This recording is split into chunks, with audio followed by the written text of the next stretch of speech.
What's up, everybody, and welcome back to the BallGame podcast. I'm Matt. I'm Tom. I'm Chris. I'm Dean. Today, we're going to be talking about fantasy football. Of course, it's the time of the year that we all love to see. So, first, quarterbacks, of course. That's where we start everything. It's the most important on the football field, but maybe not in fantasy. So, we're going to give you guys some of our quarterback sleepers and some of our avoids in the drafts, the guys that you don't want to draft. And obviously, you know, like the name of it, avoid. So, we'll start it off, the sleepers. We're doing sleepers. We're doing players to avoid. But we're also going to have full rankings for the people to see that aren't going to be on this podcast. Mm-hmm. Yes. You want to... Also going to be having a full ranking of all positions. It's going to be thorough. It's going to have all of our thoughts, our sleepers, guys to avoid, our personal favorite picks at ADP. It's going to be great. It's going to look great. It should be out midsummer. We're super excited to come out with what we have planned. You guys will start to see teasers of what we have going on. Just stay tuned. We have plenty of fantasy football to talk about and to look through and to just, Yeah, so you guys should be able to pre-order the draft guide in the link in the description. You put in your email, and then when we drop the thing, it'll go right to your inbox, so you'll have it right there. And the best part about it, if someone wants to say the best part about it. The best part about it. Do you have to pay for this? I'm just wondering. So it sounds like something you'd have to pay a boatload of money for. I would You know, think so. it's A boatload. super valuable. It can end up winning you Money. a boatload of money. Exactly. Right. So something that could win it you. would be in our best interest to charge you a fair sum for it. But we love you. And we're here to help. We just want to help you We want to guys see win. your success. So we are offering these rankings, this in-depth analysis for completely no charge. Free. Free 99, baby. Free 99. If it's free, it's for me. Sign up, get the rankings. Yeah, I mean, this is going to be BallGame's first ever draft guide and first of many. This is going to be a yearly thing.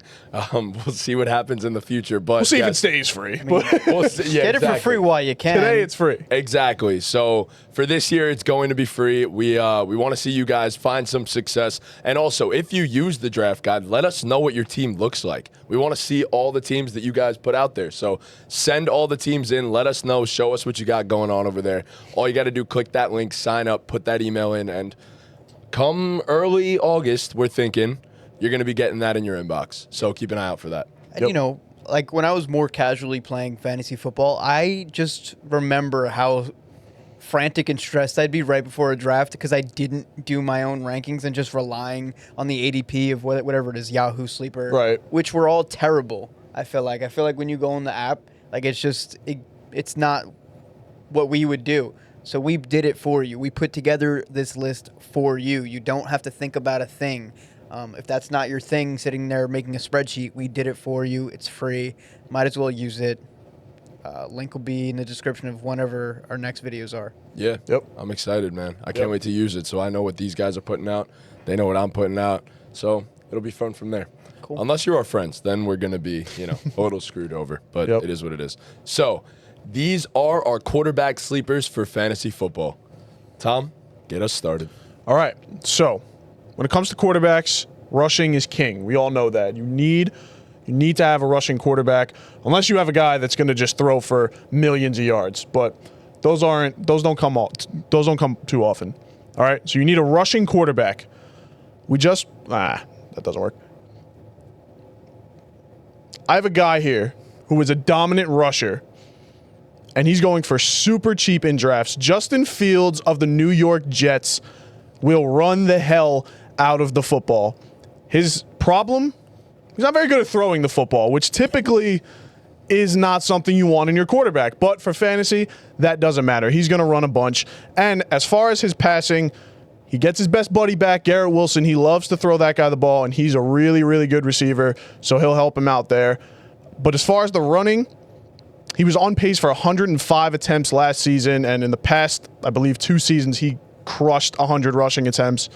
Through week 6 of last year, Justin Fields was the quarterback 6. This new offense is going to be constructed around him for him to succeed, so you should have confidence in that. He's the quarterback 18 right now on Sleeper with guys like Stroud, Jordan Love, Jared Goff above him. I'm all in on Justin Fields. He's a discount guy, and the drawback, the flaw of Justin Fields is it's possible he gets benched throughout the season, but I don't see it happening. I don't see Tyrod Taylor taking this guy's job. Justin Fields may not be the best NFL quarterback, but he was winning games with the Steelers last year. A lot of people thought he got unfairly benched. So buy Justin Fields. He will win you your leagues. Yeah. I mean, I don't even know if he was going to get benched. I think he was brought here to be given the job. I think at this point with the new coaching staff, they're just going to let it rock the first year. They gave him a 2-year deal, guaranteed $30-something million. They're going to let it rock. I think this year's a safe bet with Justin Fields being, at the very minimum, I think a top 15 quarterback. So him to be ranked after that is pretty silly, I think. Yeah.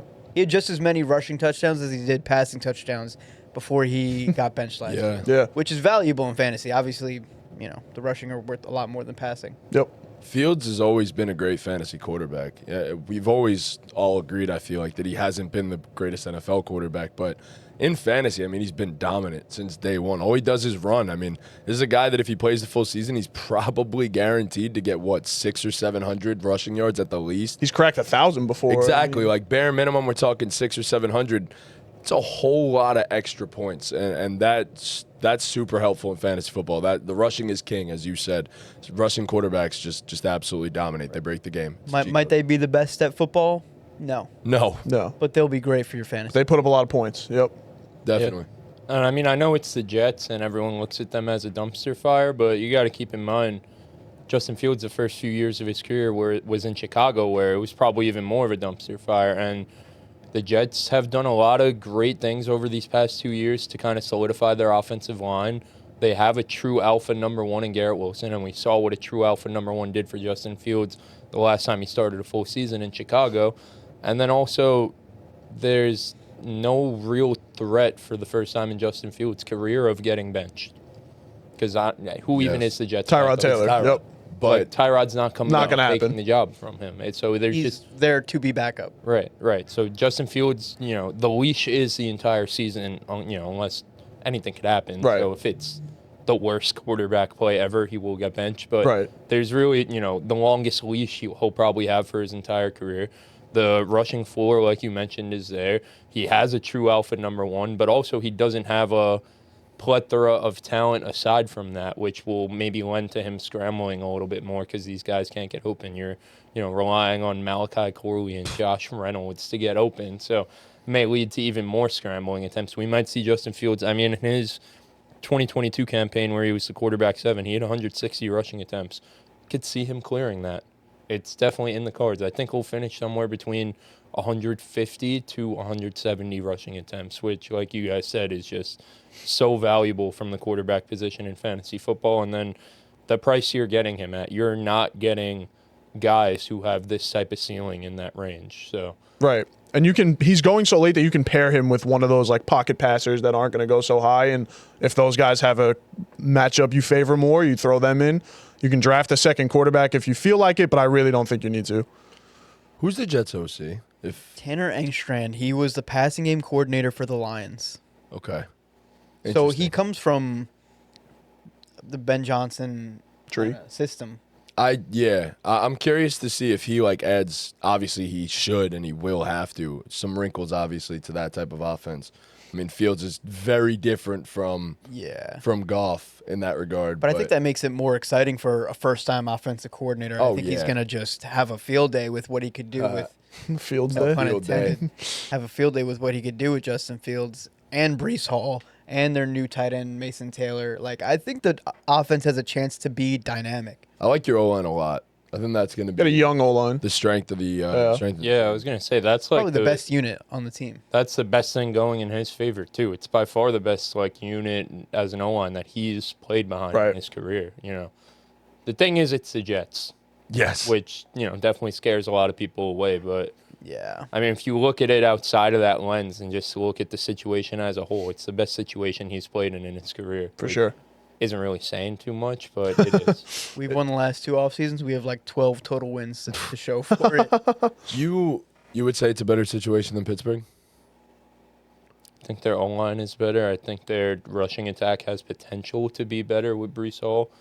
You know, the Better Steelers kind offensive, of, you know. yeah, the Steelers kind of had that ground and pound thing going with Artie Smith, but like Breece Hall as a talent is more talented than a Najee Harris, Jalen Warren backfield. So Braylon Allen, you know what I mean? Like they have a chance to definitely be a more dynamic offense than I think people are giving credit for, and that his draft position is giving him credit for. I'd agree, yeah. Yeah, I mean, he's probably the best value in fantasy right now in terms of the quarterback position. He's probably This the number won't keep. The No quarterback shot, 18, that'll, totally. yeah. You said he was what on underdog? It's going as the quarterback 10 on. Yeah, that's more. Yeah, that's like it. probably where he's going to end up floating up to. And I mean, even then, he's still, you know, go check out our rankings and where we have Justin Fields ranked, but that's still probably a steal in my eyes too. So, Well, he has the upside of being a top 5 guy. That's the Yes. thing with Justin Yeah. Fields. And it's, you know, I think back last year, obviously, you know, with hindsight, Jaden Daniels is a much better player than a Justin Fields, but Jaden Daniels was going as the quarterback 10 last year. And you know, it's late in the draft. That's, Yeah. you know, past round 10-ish, you know, somewhere around there where it's like, you drafted a great team already if you didn't, you know, take onesie position early on. So you have the flexibility to take a gamble on a guy like Fields. Just like last year, the teams that drafted Jaden Daniels kind of constructed teams in a way where they had the ability to take a gamble on a guy like Jaden Daniels because, you know, hindsight, we all know Jaden Daniels is a god, but at that time, like, there was many question marks around sure. Jaden Daniels. It was not a risky pick given where he was going in the draft, but there was risk, you know, involved in the pick. The same way there's going to be with Justin Fields, but the upside is limitless. I don't even know if there is risk tied to Justin Fields at this point. He's guaranteed the full season. It's really just health. Yeah. I really do think it's almost automatic. Does he have like an injury history? I mean, it's not anything serious, but yeah, he's been banged up a couple times in his career. It's just, I mean, that's the Everybody nature else. of being a rushing quarterback Yeah. too. So Something else that's in his favor too that we haven't mentioned yet is last year he didn't turn the ball over in his stint with the Steelers. He had his, I thought I had it here. He had his highest career high completion percentage, but it was his career low average depth of target. But he was doing what he had to do. Ball, Yeah. which, you know, helps. You know, you don't want to lose points. Right. so- You don't lose points and you give yourself opportunity to gain more points. So, Yeah. theoretically, still a good defense. It didn't look great, but they were 4-2. Like yeah. I mean, 5 rushing touchdowns, 5 passing. Like I don't think he was playing bad. Yeah, I mean, I 10 think we were touchdowns. having conversations then that he shouldn't have been benched for Russell Right. Wilson. Like, granted, you know, probably the right decision anyway. Russell Wilson is, I think, a little bit better. But yeah, I think he still has a ton left to prove. For sure. That's it. Something to prove. Yeah, that's the thing too, because like his floor, if he plays all 17, is extremely high because of the rushing Yes. upside. But also, he's still a young quarterback who was a first-round draft pick who potentially has something left in the tank to tap into. Will he tap into it? I don't know, but Tough to say. if he does, that's how he hits that upside of being a top 5 fantasy quarterback, maybe even sneaking even higher than that if he, you know, does what we know he's great at, but also taps into some of the things that we haven't seen from him yet. We've been seeing it every year with a different quarterback. It was Geno Smith, and then it was Baker Mayfield, and then it was Sam Darnold. I mean, all of these guys are just kind of just journeyman quarterbacks looking for their last shot. And every year we've seen one of these guys pop off and earn a contract and be For good sure. NFL quarterbacks. Why not Fields? Why not Fields? I think there's going to be one this year. If I were betting on somebody, it would be him to be that Wow. guy. I mean, With the Jets hat on, he says that. Mind you. I mean, I forget Mind I'm you. thinking. I mean, there I gotta stop making takes with this thing. I mean, There wasn't really much quarterback movement aside from the guys who already did it. Like Darnold and Geno already been there, done that. So it's not going to be them. Like a new Okay. guy, Got a actually, like crazy the name. only option is Justin Fields. A guy who hasn't like really tapped Got into it one yet. more He's the crazy only name. option.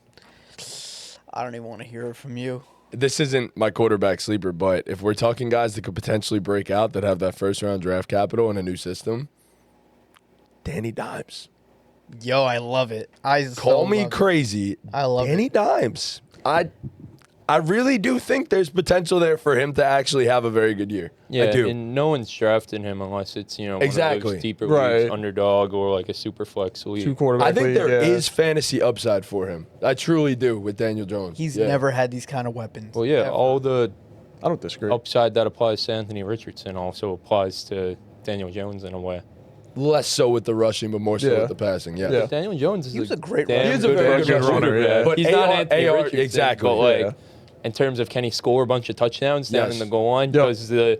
Do they already have those plays in place within the offense because of AR? Like, yeah, like he's gonna get. Yeah. If he's the starter, he's gonna get a ton of design runs. So In my opinion, he's the deepest sleeper. I think he wins the job too. I don't think AR. Yeah. After these injuries, I think they're kind of. Yeah. He's finished.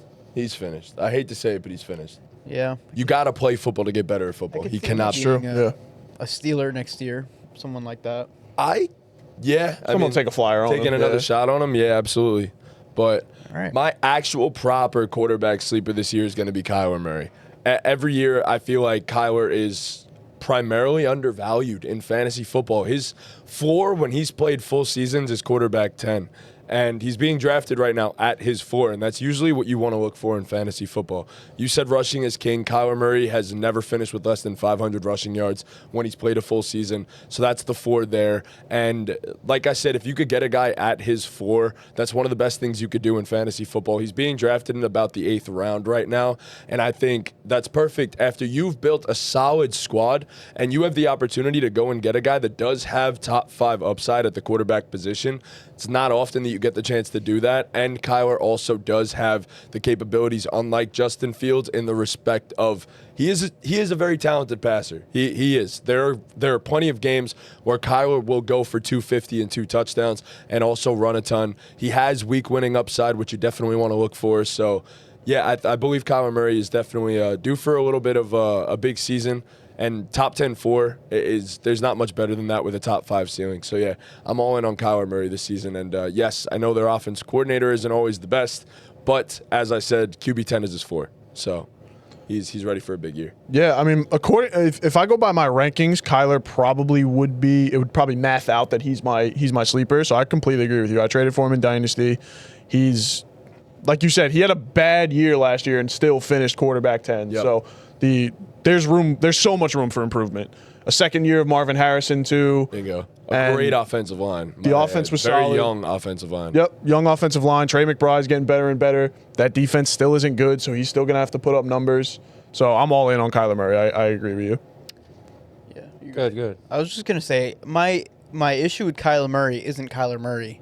It's the team, and I don't know if I want to bet on the Cardinals supporting Kyler Murray. Completely agree. I think everything that was in place here last year is still in place this year, and he was only the QB10, which is still good, but you're not getting a value there. You're getting him at the QB10, which he was last year. And if anything, if the Cardinals made any improvements to their roster, it's the O-line that, they added a few pieces, plus they have a really young O-line that, you expect those guys to get better. Does that just lend to them relying more on James Conner, who had the best year of his career, in turn taking away from Kyler a little? Trey Benson. I don't think so because they still ran the football so much last year already. Like I don't think there is even more volume to be found. I think they are going to pass it more, truth be told. I think they're going to utilize Marvin Harrison in a different way. And yes, I get it, like the whole Drew Petzing thing. I understand, and we could talk about how they used Marv a certain way last year. I feel like these guys are in the NFL for a reason. I'd have to think that as an offensive coordinator, I really do expect them to say, there are other strengths to Marvin Harrison's game. We are going to utilize him as such. This is one of the generational wide receiver prospects. I expect him to improve the offense and make it much better for next season. And I do think this lends to a Kyler Murray season where he's having 25 to 30 passing touchdowns as opposed to 21 last year and the same volume on the ground. And I think that's automatically, like, we're talking about a top 7 quarterback right there. So maybe I am high on him and I am expecting a little bit more from the situation, but I do think that the Marvin Harrison year 2 breakout is a thing and that will happen. I think they are going to utilize him differently. So I mean, I saw someone tweeted about it. I didn't like screenshot the tweet or anything, but someone tweeted about it recently that over the second half of the year, they changed the way they were using Marv. They were using him more on those, crossing routes and that everyone said he'd be better at rather than using him as a straight vertical receiver, guy. yeah. And his numbers actually took a dip when they started using him differently. So that's in the as a guy who loves Marv, we got to call a spade a spade. He just wasn't as good as advertised last year. He just wasn't. For sure. The situation didn't help him either. Him and Kyler were just not on the same page. And, can that improve in the offseason? 100%. But from what we saw, they just were not on the same page. Kyler's always going to be limited in terms of that kind of connecting with that type of receiver. He's, kind of going to dink and dunk like he did to Trey McBride over the middle of the field. And then in the red zone, Kyler's limited too because the field gets smaller and he can't see over guys.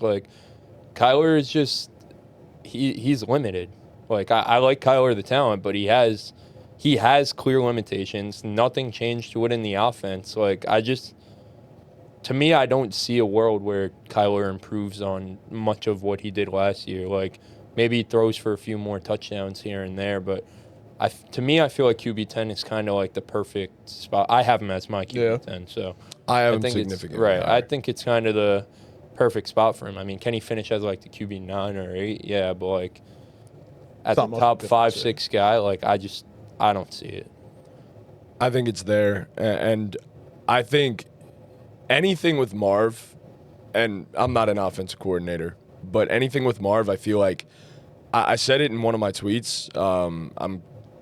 I think Marv is Michael Thomas. I do. I think he's a guy that needs to be used underneath on slants where he could just use his footwork, utilize that, get off a release, and get the ball as a possession receiver. That's a take. I really do. That's a spicy take. I really that was do. just casually said. I really do think that is the type of receiver that he is. He's a big-bodied possession receiver that is great at contested catches.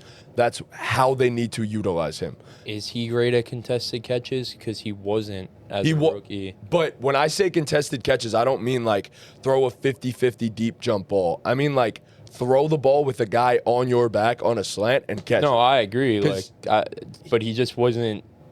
He didn't really show that as a rookie. He showed it in college for sure, but he showed to not have as strong hands as we kind of thought he did. That was part of the problem. He had one drop all year, and according to PFF, he was at 50% on his contested catches, which is above average in the NFL. So I really do think, I think that's how they're going to have to utilize him. And I think you could use Trey McBride a little more as a field stretching tight end across the seam. I think that's, again, I'm not an OC, but that's how I would start to run the offense a little bit more. I do think Marv is that kind of receiver. That's what I think. So that's why I do think this offense can reach another level. I do believe that. So, yeah, I mean, like I said, the floor is 500 and a few rushing touchdowns on that side of the ball, and I think 4,025 touchdowns is in the cards. I do.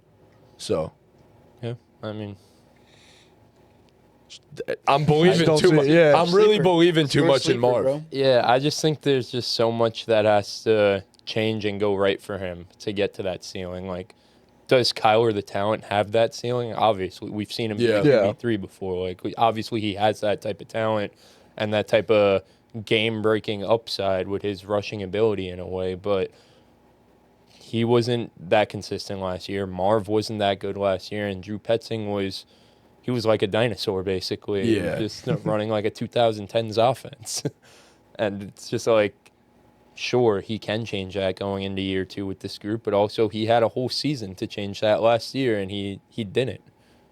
Marv had zero fair? Yeah. designed plays. Yeah. Literally zero. Yeah. No, I say it agree. all the time. You got to get the ball in your best player's hands. Right. And they literally did it 0 times. Yeah. A design play, let's get Marvin a rhythm. Let's throw him a little bubble screen. Let's throw him a little slant, whatever it was. They just did not do that at all. So it's just hard for me to say, oh, yeah, they didn't do that at all last year, but they're going to completely revamp this offense next year with the same exact personnel. I feel like that has to be the case. I do. You For don't the sake draft- of the team, it has to be. Yeah, I so, agree. that's what I'm saying. I think you are smart enough as an NFL program to realize that. As a number 4 overall pick, I just feel like it's going to work.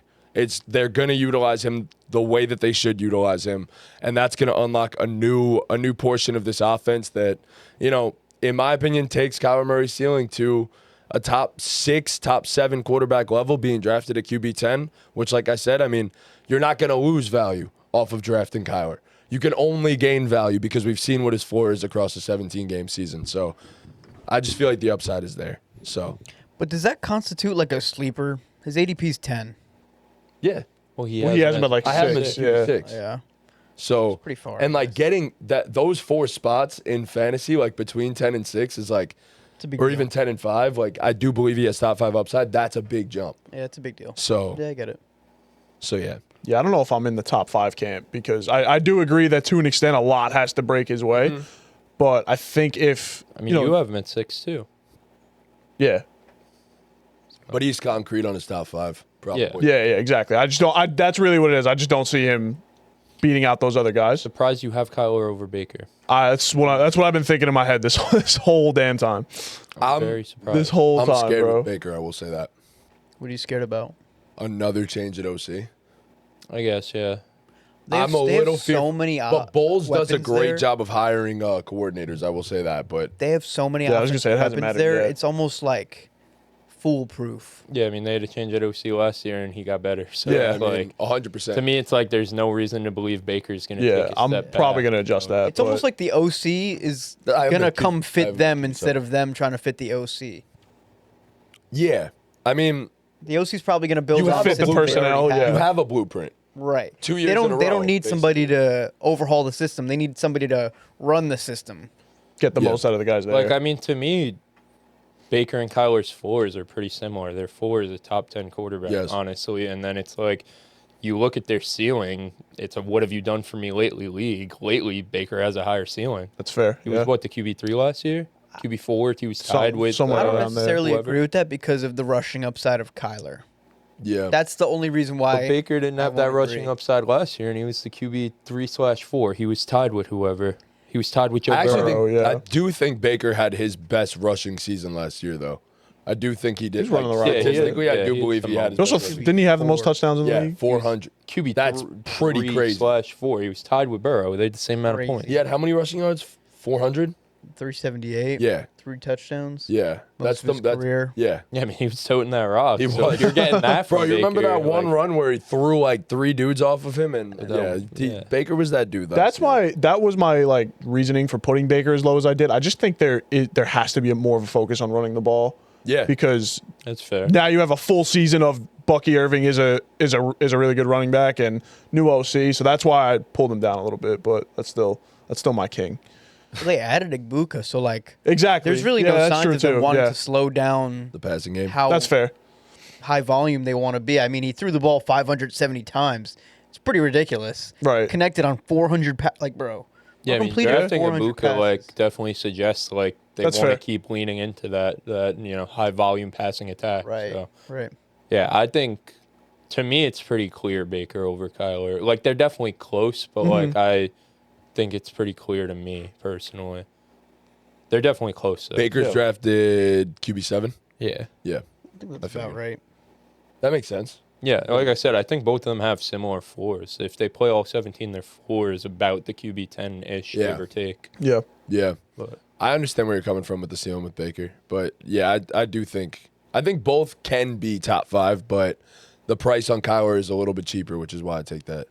So All right. So my QB sleeper. So I'll read you that. My QB sleeper is going to be Drake Maye. He is pretty low on a lot of people's boards. Drake Maye has the. Well, I lost this. Sorry. The numbers are messed up. he's going at 17 on Sleeper. So Drake Maye is going on 17 on Sleeper. I don't even know if you guys want to hear where I have him. I think you'd probably either laugh or be Disgusting. disgusted. I have Drake Maye as the QB 8, and let me tell you why. So Drake Maye last season had about 400 rushing yards and showed flashes of being an elite rushing quarterback. Let's see how many games he played. The podcast. Back at it again. He missed the first quarter of the season, and he still put up 400 rushing yards. You have a new offensive system in Vrabel coming in, a league-wide renowned great offensive coach. You got Stephon Diggs. They drafted an offensive lineman, clearly wanting to hone in on building around Drake Maye. They drafted Travion Henderson. This offense is going to be leaps and bounds what it was last year. It's going to be a different thing. It's not the same team as we saw last year, and I think Drake Maye is going to benefit the most in fantasy from that happening. Just the sheer rushing upside alone, I think, catapults him up a solid 5-6 spots from what everybody else thinks he's going to do this season. I mean, I'm with you. I had Drake Maye higher than ADP, but I don't have him at 8. I think 8 is pushing it, and that is a jump. I did my rankings. I put him at 13, and I said, wow, I have Drake Maye pretty high. And then I looked over. I said, no, I don't. Yeah. Not high enough. Yeah. It's The rushing upside's legit. I will say that. For There's sure. legit potential there for him to be. I saw a lot of people on Twitter talking about how the 1 year the Patriots had Cam Newton for a few healthy games. McDaniels was drawing up really cool design runs for Cam Newton. So expect some of the same with Drake Maye. I like the McDaniel hire a lot. I think McDaniel in the offense coordinator role is one of the best in the league. Every time he gets the opportunity to be in that situation. As a head coach, forget it. That's a whole nother story. He's a horrible head coach. Yeah. But as an OC, he's great. And I think it's going to benefit Drake Maye a lot for sure. I think there is top 10 upside, but I think it's upside for a reason. I don't think he's like you having him at 8 is essentially saying that he is a top 10 lock. And I do not agree with that at all. I mean, what do you think his floor is? Yeah. Like, in your personal opinion, like how, if he plays all 17, what do you think the lowest I think his floor is what his ADP is right now. Okay. I think that's the lowest he could be. I think agree. it's really only better than what that is. I think maybe Sleeper hasn't caught up with what's been going on with the Patriots, but the Patriots offense is legit now. It's legit. Yeah, I think something else that's in his favor too is that there's no film on this group. You know what That's I mean? fair. Like, it's That'll a work in the completely beginning new. of the season. Yeah. Yeah, there's no film. It's a completely new group. So I mean, going behind C.J. Stroud, Jordan Love, Caleb, I think he goes ahead of all those guys. I think he goes ahead of Justin Herbert. I want to check what he's going on yeah. underdog right now. So you have him over Pat, Kyler, Fields. You take him over all those. You'd like legit want him over all those guys in a vacuum, not even like accounting for ADP. I'm taking my shot on that. Yeah. Okay. That's what. But then when you factor in the ADP, you definitely would rather draft him. 100%. Yeah. Okay. He's going a little bit higher on underdog. He's going as the QB 14 on underdog. okay, I'm here for the upside. Yeah, I don't know that I can't be that set in stone on it, but yeah, there's a clear focus, and he's the quarterback. He's the franchise quarterback. If there should be, there's a clear focus on making his life much easier this season. Yes, because he was running for his life last year when he was rushing, and I think part of that was like, wow, this kid really can run at the NFL level. So let's overhaul that too. So I'm here for Drake Maye. I'm here for I it. actually like the point you just said too. I think a lot of his running was him running for his life. Like, I think it wasn't even design runs. And I do wonder how much of that they actually do add. But a lot of it was scrambles. And I'm not sure he's going to be doing as much of that this year. And hopefully that does add to the passing upside of Drake Maye. I think he's a super gifted passer for sure. But I also don't know what the ceiling of this offense is in terms of passing. We're getting Diggs off a torn ACL. And you drafted Kyle Williams. You drafted Travion Henderson. Agreed. But you drafted these guys. You got Travion They're Henderson. rookies. You drafted Will Campbell. I love Will Campbell. But again, we're talking about rookies. I can't say that Kyle Williams, a 4th-round pick, is going to step in I and get be it, an absolute dog. But I think just looking at what the direction of the team is, I think there's nowhere for him to go but up. I agree 17. Yeah. There's no way that he's worse. No shot. shot. I mean, you would hope. And I think he gets exponentially better in 1 year. I think so too. 8 is crazy. Hard set at 8 is 8 is a putting tough sell, him at 8 but- is crazy. There's a way I hope that it you happens. could Well, balance. He's my sleeper. I'm going to not come on here in this video and say everybody should have him at 8. Right. I think at ADP of 17 QB, even QB 14, I would say he has top 10 upside, and I think sure. that is a little bit low for Drake May. I would take him before all those guys. Like some of the guys above him, you don't believe they have top 10 upside. I don't think CJ Stroud does. I don't think Jordan Love does. I don't think Justin Herbert, I don't believe in as the fantasy quarterback. I am inclined to agree. We'll talk about that later. So Drake May took over in week 6, and he didn't play in week 18. So from week 6 to week 17, he was the QB 14, Yeah. It's pretty solid for a averaging rookie. 16.8 And he's going to points go per up, game. probably. Yeah. Pretty solid for a rookie.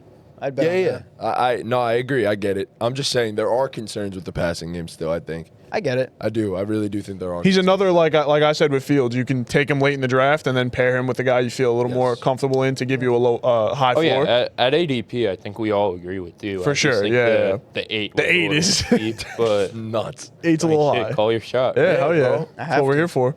I mean, Gotta call a couple we've seen shots. it before. We've seen guys, take that second year jump and kind of ascend when no one expects you to, and that's why you kind of in fantasy you gotta zag while the others are zigging. Like Right. if that's your shot and then it comes to fruition, you're gonna if you stick to that and stand on business and draft like that, you're gonna win a lot of leagues. Hell you yeah. know? If you get that guy in a lot of leagues, so Yeah, yeah, I mean, even if it means taking him early. Taking him a little bit earlier than you feel the need to. yeah, that I mean, like, ADP, you're yeah, never you gonna can draft reach him on as him. the QB8 because you don't have No. to. Right, exactly. You know what I mean? Like you don't. If you want to make sure you get him, you might have to draft him at the QB 14, QB. You're not 15. drafting him as the QB8, Dean. You're not. That's Yeah, it would just be bad foolish. drafting. Yeah, it'd just It's be- bad drafting. Well, that's how I have him ranked. No. I know that, but you're not drafting. Yeah, but you're not going to say, oh, I need Drake May. I'm Let's go into the next.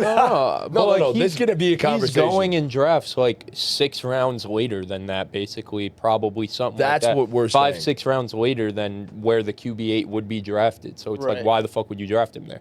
You could draft a bunch of positional players and then draft him a little later. You could still like draft 3 him rounds early. later. Yeah, 3 you rounds could later. It draft doesn't him have to be the early. full 6 rounds. There's no later, way you but draft him there. right, that's just That's bad. Poor drafting. planning. Yeah, that's just QB8 poor. would It's be bad drafted drafting. in like the 7th round. You're But that's not the point of why we're doing this. No. I know. I'm just, No, I I'm know. just I'm just saying. saying. Yeah, I I'm just agree. saying. Yeah. Okay. We're It's just making great sure you're not. value. No, Yeah, 100%. You're not brain I'll take damaged. him. I'll Oh, take a him few at rounds if he's early. there as a QB 17. You best believe I'm. That's why I snagging him. asked it the way I did. Like, you would take him in a vacuum over Kyler, Mahomes, Yeah. or whoever, but obviously No, you but I draft also him. wouldn't take Kyler Mahomes. You know what I mean? That At the same yeah. time. So you are Both waiting things are on true. getting For sure. Drake May. Yeah. Which Right. makes perfect That's sense. the point. Yeah. That is your value. Kyler yeah. in round 6, I'm not going to take, but I'll wait till round 12 Right. to take Drake May. yeah. Yeah, Okay. Exactly. Yeah, I mean, you have Cool with that.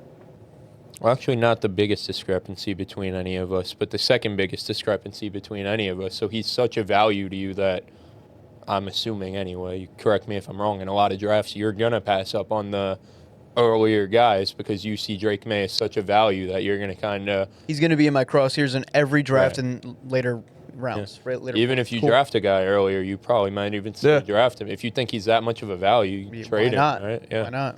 yeah. So, yeah, no, I agree with most of your points. Just like we said, the QB8 was a Well, little steep, but. Yeah. Moving on to my sleeper quarterback this year is Dak Prescott. He's the biggest sleeper in all fantasy drafts right now, going as the QB 16 on sleeper right now. I have him as my QB 6. He's going in about the 10th round. It's very simple with Dak. When he plays, he performs.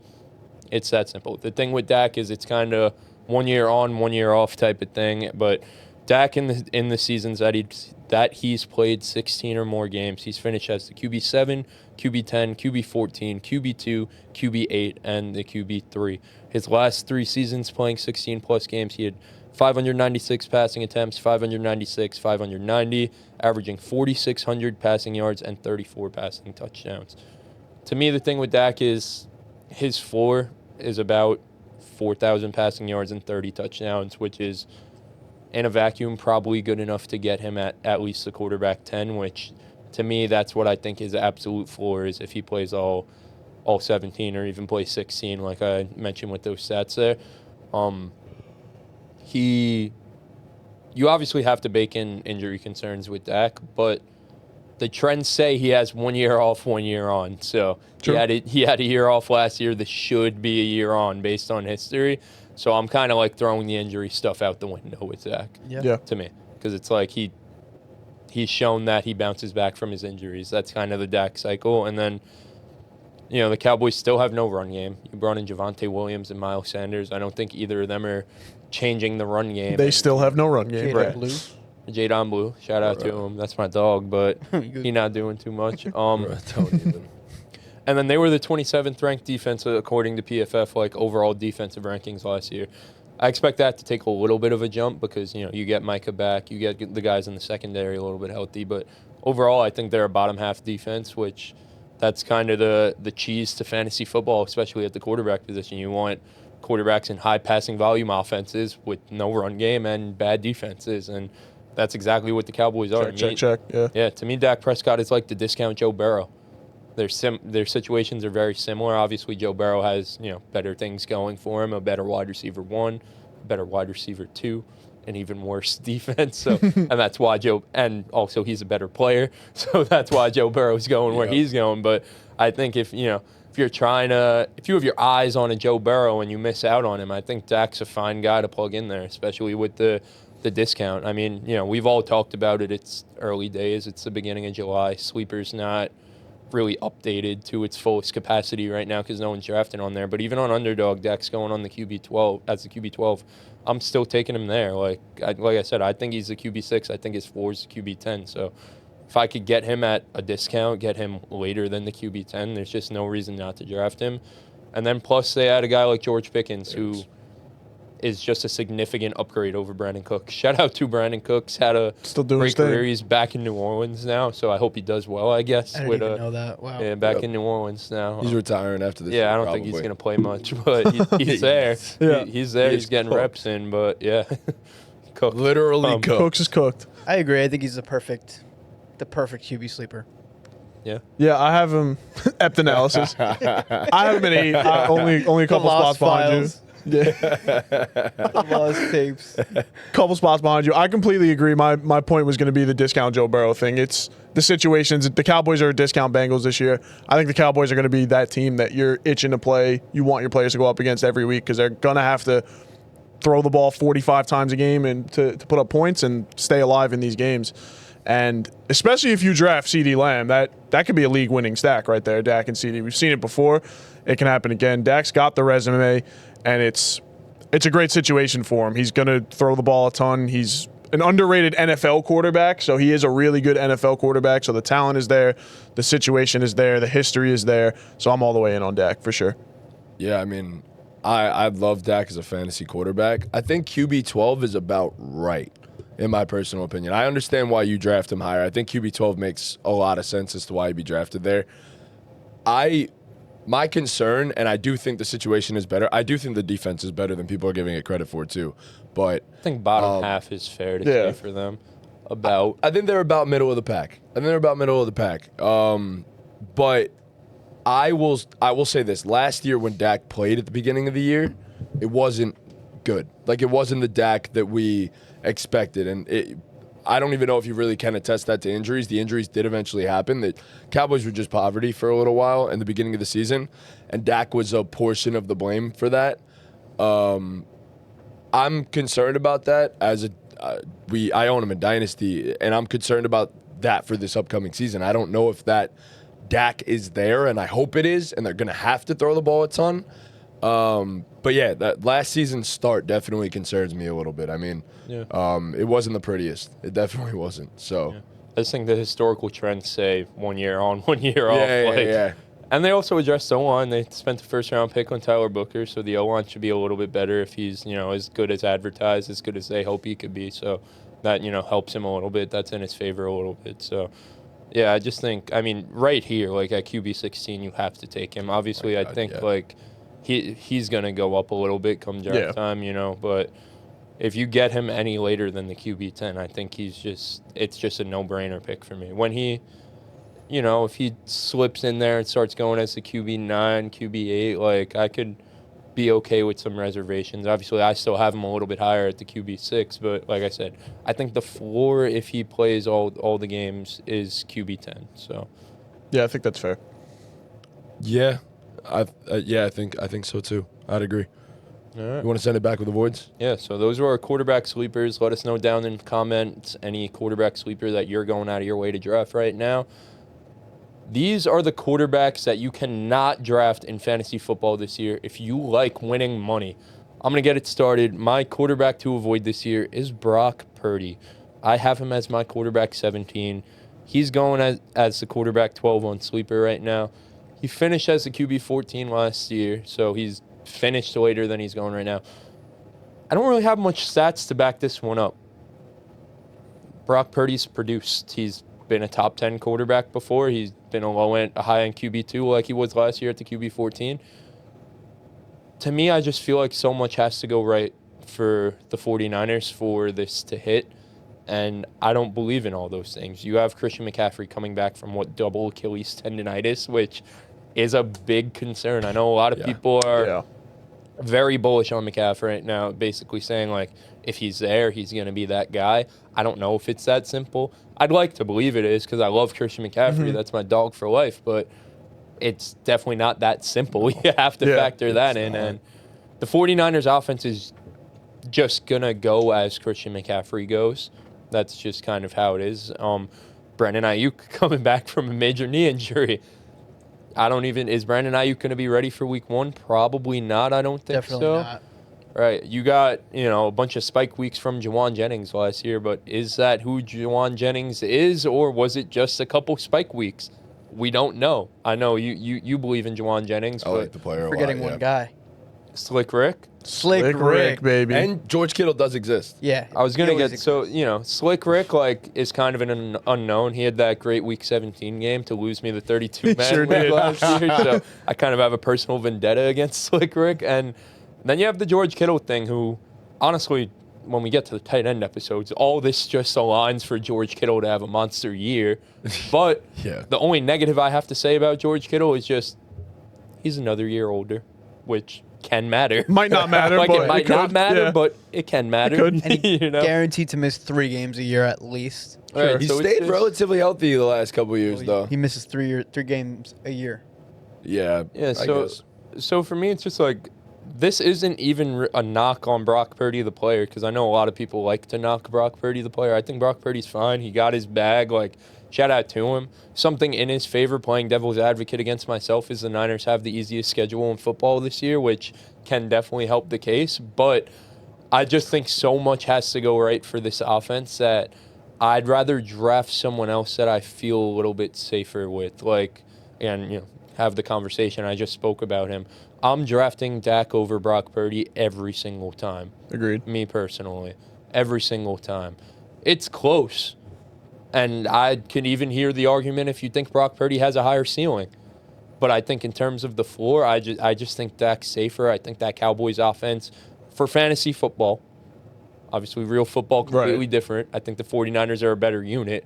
But for fantasy football, I think Dak's situation is safer because there's not much injury history that you're relying on guys to be healthy for. So Aside from him. Aside from maybe him. But like I said, I threw that out the window. It's 1 year on, 1 year off. So I'm throwing that out the window personally. Since you're guaranteeing a full bill of health, I am. Maybe he misses a game, but I hope he's very healthy. I feel pretty confident Dak plays all 17. So yeah, I mean, it's just so much has to go right for them. So I'm kind of at that price going as the QB 12. I'm kind of out on it.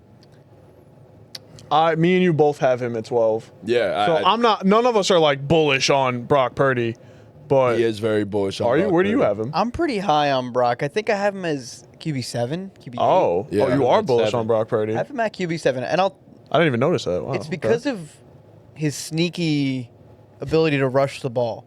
Why is it sneaky, Dean? It's sneaky because he's 6'1", 220. He is a big son of a bitch, but why else, Dean? No, he's a small guy. And you don't... 6'1", Wait a minute. 220 is a big son of a Wait a bitch. minute. Quarterback? No. it's 220 is a big boy. It's that 220 size. is a little You watch big, him on but, the, like, you he's watch a him on the thick field. dude. He's Yeah, small. yeah. In comparison to the other quarterbacks in the league, he's small. Small. What's Baker? I don't know. He's Bigger. a big boy. Definitely bigger. Bigger, Anyway. probably But he not also much plays a lot. taller. He just heavier. plays a He's lot 6'1". bigger. He is 6'1". Yeah, big. Baker's Brock 6'1". Taller than bro. Was QB6, dropped off to QB14, and I'm going to attribute that most of that to the offense just not being as good as it was He the year also missed prior. 2 games. Also missed games. Also had 5 rushing touchdowns. It's pretty good for a quarterback. I think that ranks in like the top 6-7 guys in rushing touchdowns for a quarterback. 66 rushing attempts, 323 yards. Like, they give him opportunities on the ground, and I think that alone pushes him up. But I could see the world where the 49ers offense is just still a big question mark. So Brock Purdy's rushing upside is exactly what you said about Drake Maye.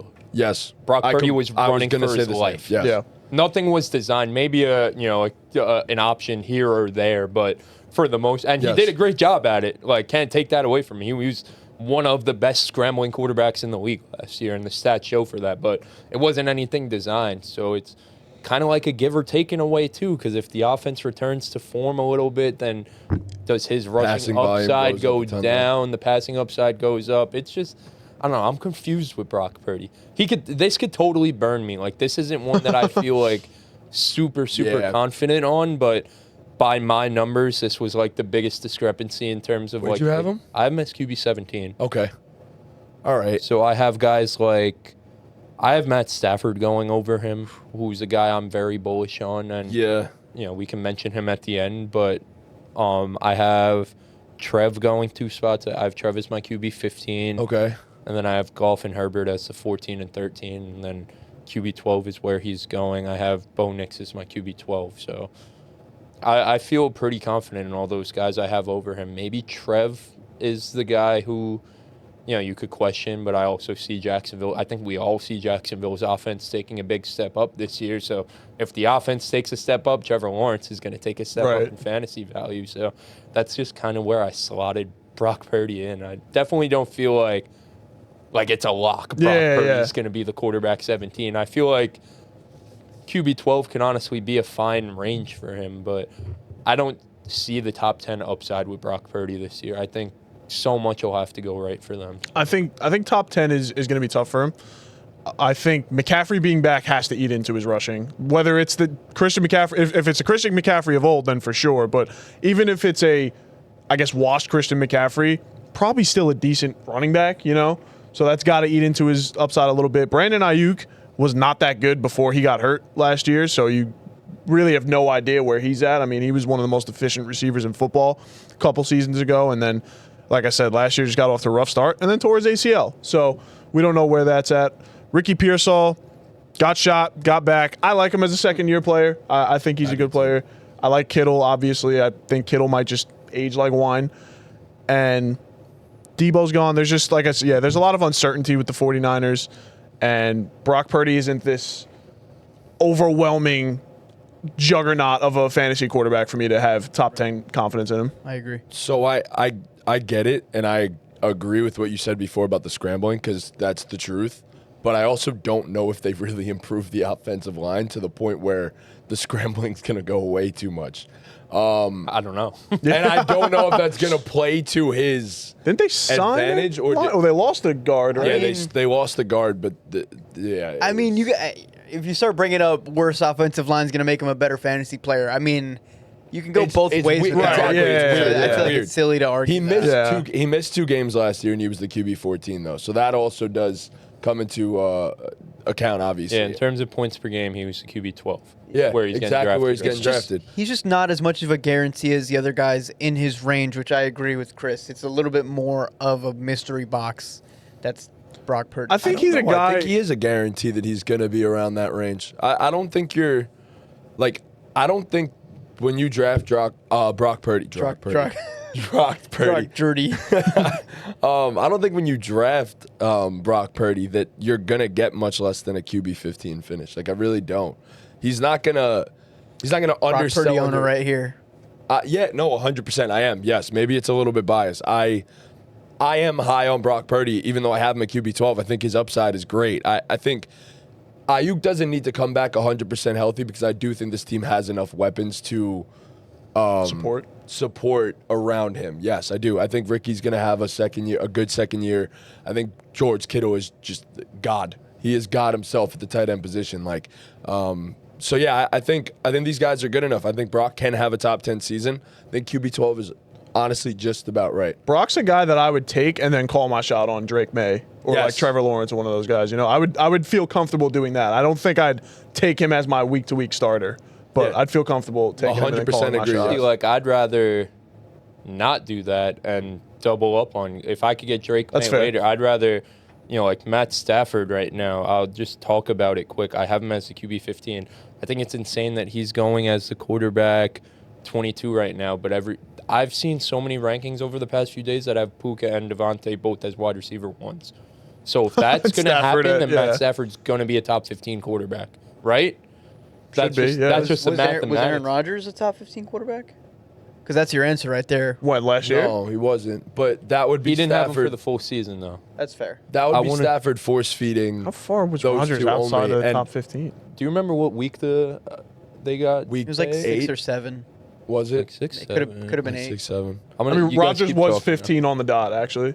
Okay. As a There you whole go. last season. Wow. I On the want to entirety. see when they got Tay though to see like what he finishes. Yeah. Keep I going, think Steph is just capped because of the fact that No he is a rushing statue. upside. Like he would have to, in order to be a top 15 fantasy quarterback, he would have to throw for like 28 plus touchdowns, if not 30 plus. Like he would have no choice but to do that to be a top 15, top in that range fantasy quarterback. So that's just where I'm at. Like I think he's at such a disadvantage because he doesn't run the football at all, like in the slightest bit, that it's almost impossible for him to get to that point. So they got Tay week 7, and from week 7 on to Raj was QB 15 on the dot. Wow.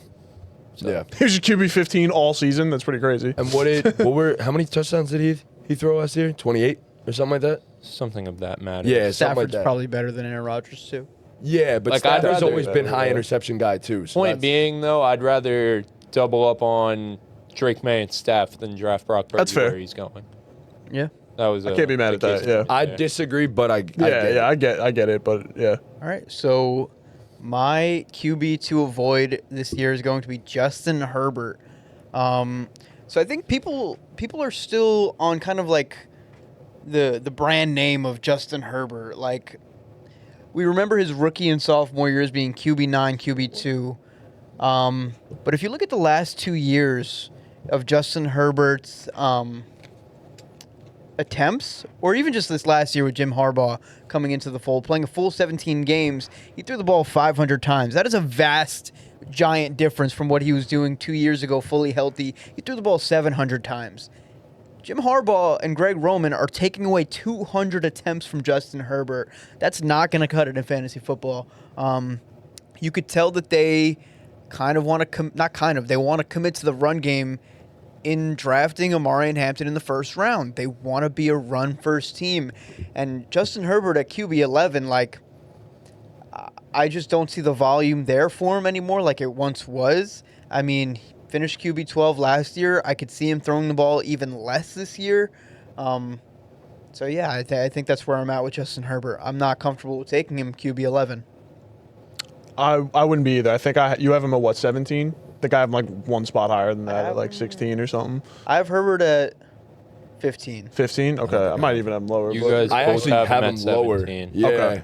Yeah. He has him at 16. I'm the highest on her, but I have him at 13. So Not far off. yeah, I'll play a little devil's advocate. I think QB 11, it's kind of similar to Purdy though, where it's like the price I don't feel like you're getting a value there that I'd rather Right. wait and take someone else. Like I'm not, even though I'm the highest on Herbert than all of us, I'm not going out of my way to draft Herb.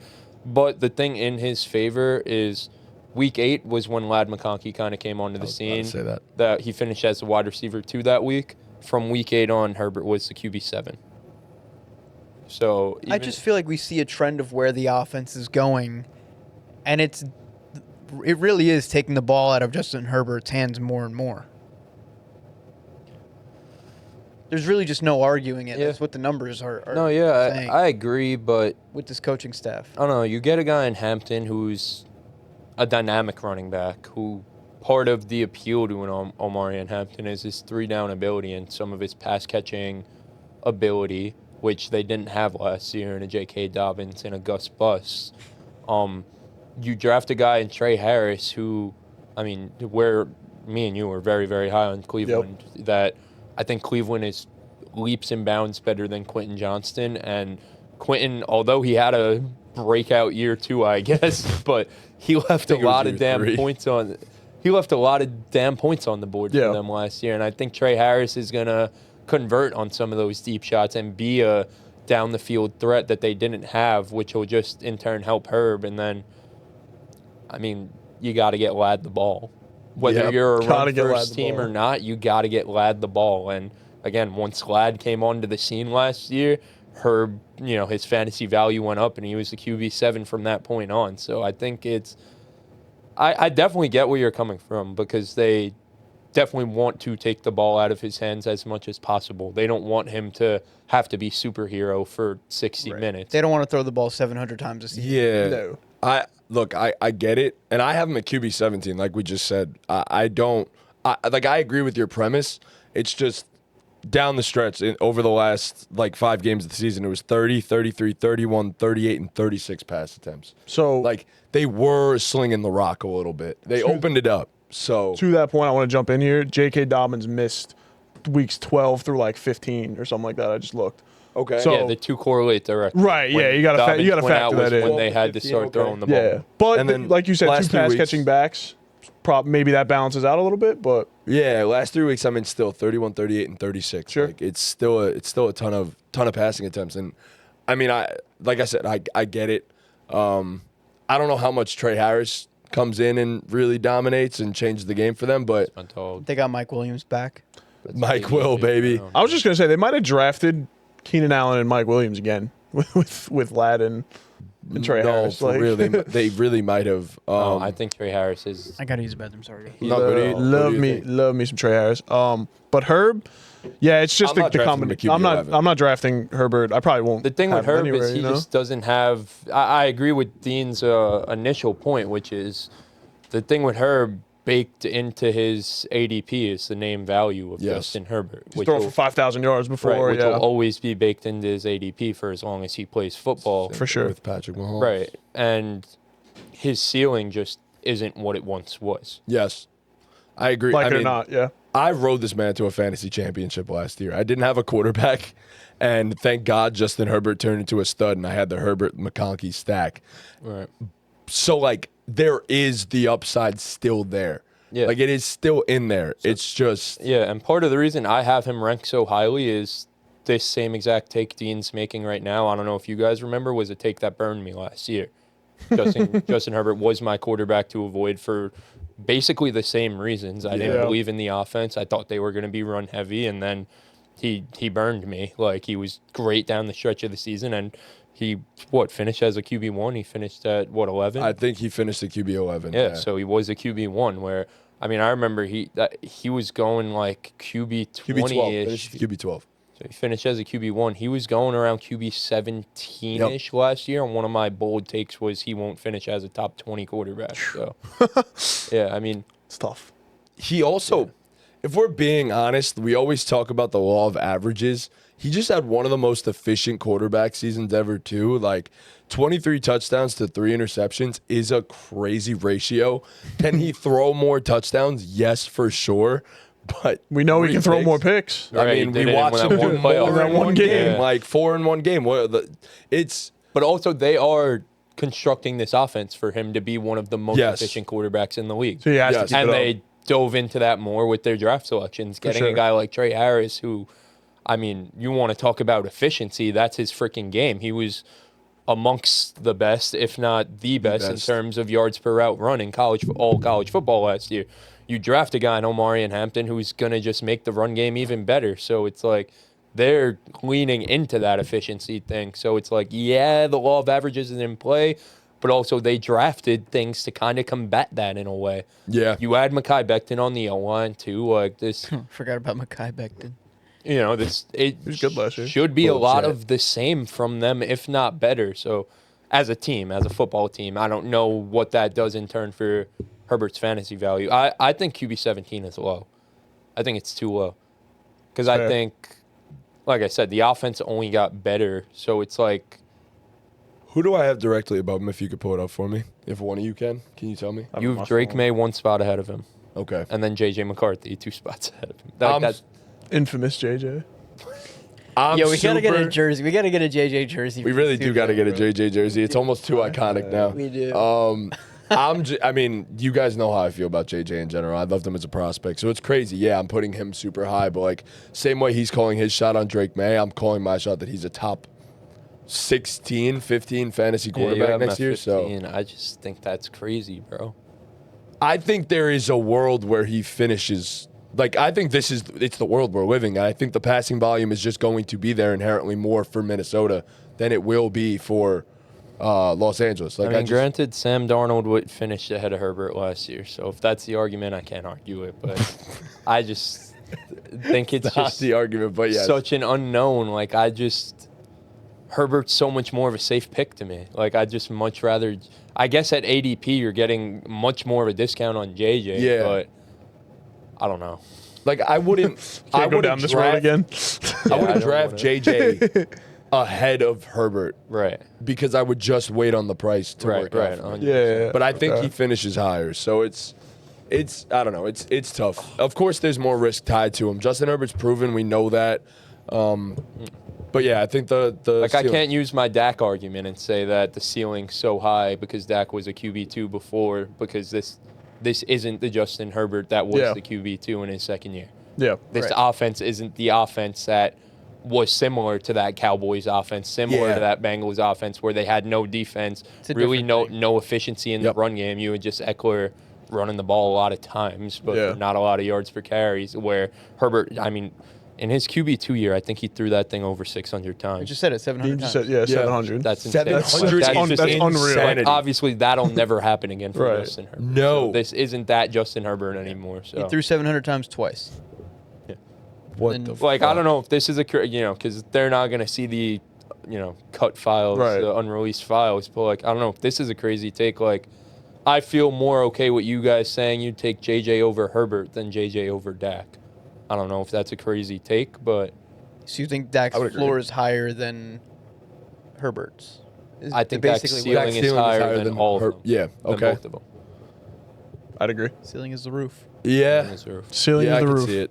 I have Dak above. Yeah, I think I have Dak one spot above. Yeah, him. at the end of the day, I think we're all in agreement. QB11 is just Crazy. too steep of a price for Justin Herbert Agreed. right now. Yeah.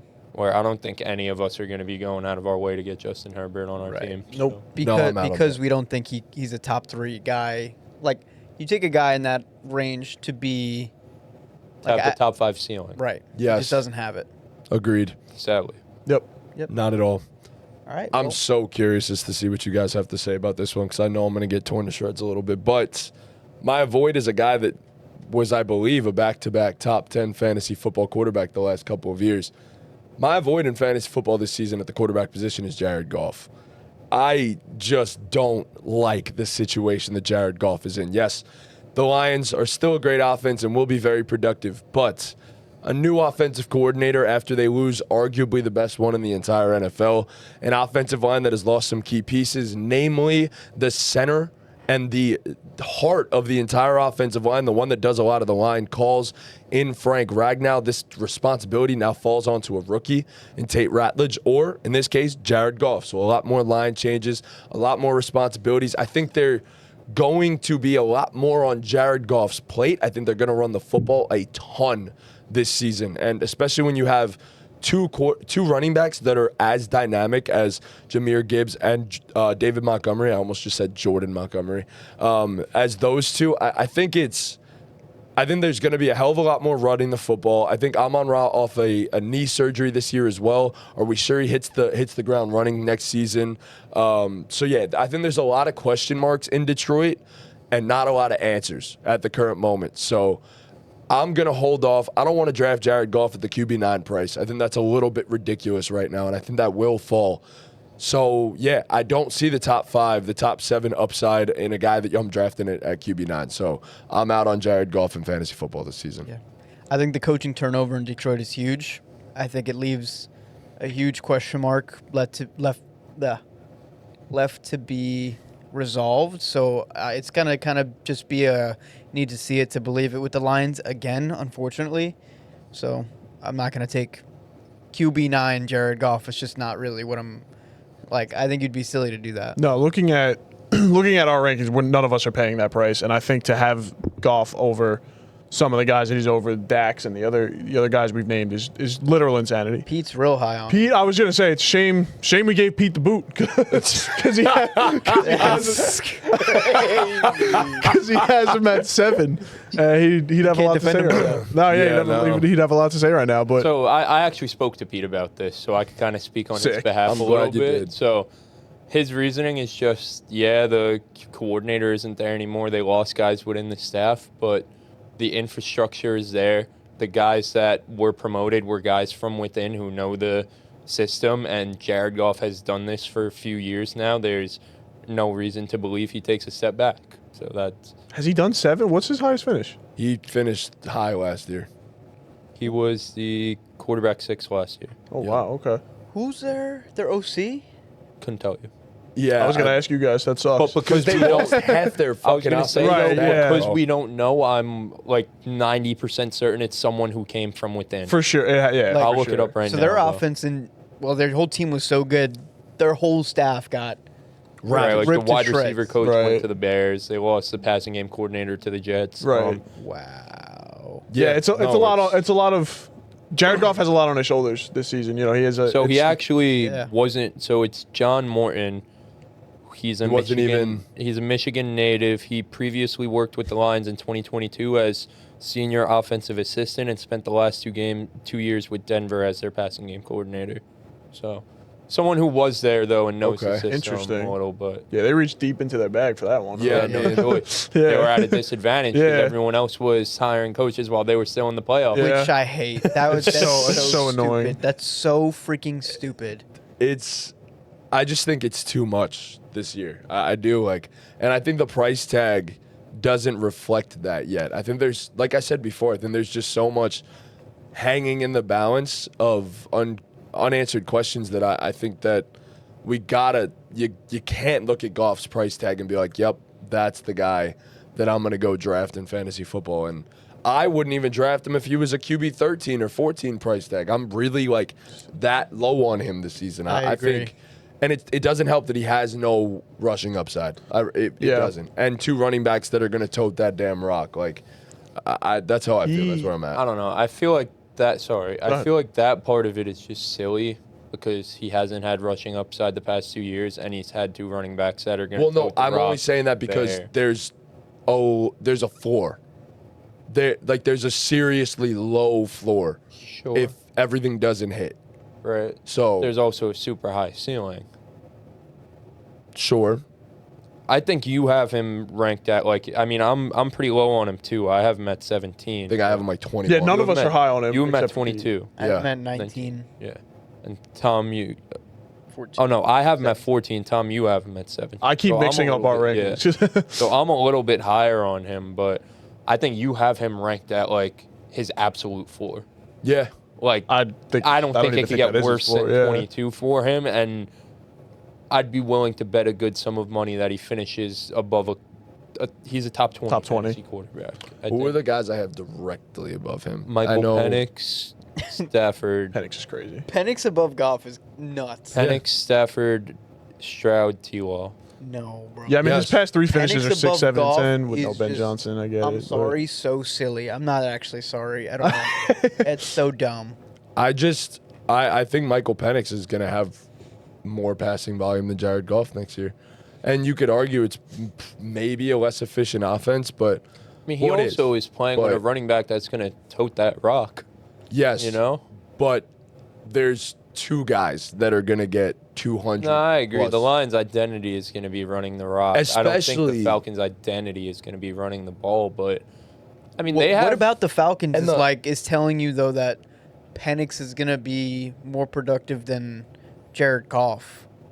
I just think they're going to throw the football more, and I think Michael Penix Based will on be- what? Based on the fact that they will throw the football more. Based on I'm asking you. Based on what? I think they have better weapons in the passing game. I think their What? offensive. What do you mean? In what way are the Atlanta Falcons weapons better than the Detroit Lions? Let me hear this. I'd rather have Drake London and Darnell Mooney. I mean, the Lions' weapons are Then deeper Amon than Ra, Sam Amon-Ra, Laporta, and J-Mo and Jahmyr Gibbs. Are you stupid? Yeah, I mean, if we're factoring it, okay. If we're factoring in their weapons, If we're factoring in weapons, then the Lions have better weapons. You're right. You're right. That was Yeah, bad. what are you That was talking bad. about? I forget. Yes, you could use the running backs out of. I mean, Bijan is. You don't even have to use the running backs. Screw the running backs. J-Mo, Amon Ra, Laporta is better than whatever the Falcons have. I don't care if you think Drake London say is his gonna name, bro. Who? Kyle Pitts. Say his name. The weapons are Kyle Pitts, whatever bro. they have. End You the know, talk honestly, yeah, right end now. of discussion. Yeah, Right it's now. Kyle. No, it's One Kyle team has Pitts, Kyle bro. Pitts, one You're team tripping, doesn't. It's bro. Kyle Pitts. 100%. No, I do think that they're going to throw the football more, and Congrats to I think guys who are look, not as good. I think that for Jared Goff, an offensive line does need to be perfect, and they've taken a significant step back, and I think that's going to matter. Whose offensive line is better, do you think? The Lions still, because the Falcons lost Drew Dalman, too. Okay. They Like, did the lose Falcons' Drew Dalman. O-line has been great for the past couple of years, but they took a step back Yeah. this year. Okay. So, So really, there's nothing about the Falcons that's better. yeah. Okay. I mean, the Falcons probably want their identity to be running the rock, too, though.